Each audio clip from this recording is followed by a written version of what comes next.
I grew up in a Christian family and, went to all church meetings, Sunday school, but it wasn't really until I was in a dilemma really. I was going through a phase of, I suppose, not really wanting to go to church. I was trying to, rebel against it. I had felt, oh, I want to try different things. And I had stopped really going to church. My parents, they, had encouraged me, to come with them a few Sundays to their local church at the time.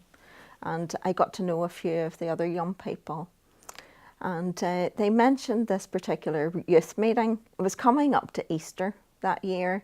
It's crazy to think it was over 30 years ago now, how time flies.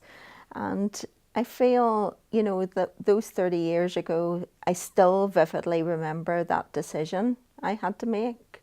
And it was whether I was going to go to, yes, it was described as a school disco in those times, that Thursday evening before Easter. And that Thursday, I had to make a decision. Was I going to go to that youth meeting or was I going to go to that youth disco? I believe God's Spirit really led me to make the decision to go to that youth meeting that night. Looking back to that time, I remember sitting in that meeting and hearing the speaker speak a well-known verse that I remembered learning in Sunday school and kids' meetings. And it was John 3:16. For God so loved the world that he gave his one and only Son, that whoever believes in him shouldn't perish, but have everlasting life. And he said, you could put your name into that verse, and it was for God so loved, Evie, that he gave his one and only Son. And it was as if, it was in darkness one moment, but it was I suppose a light switch really going on, that it was okay, things clicked into place.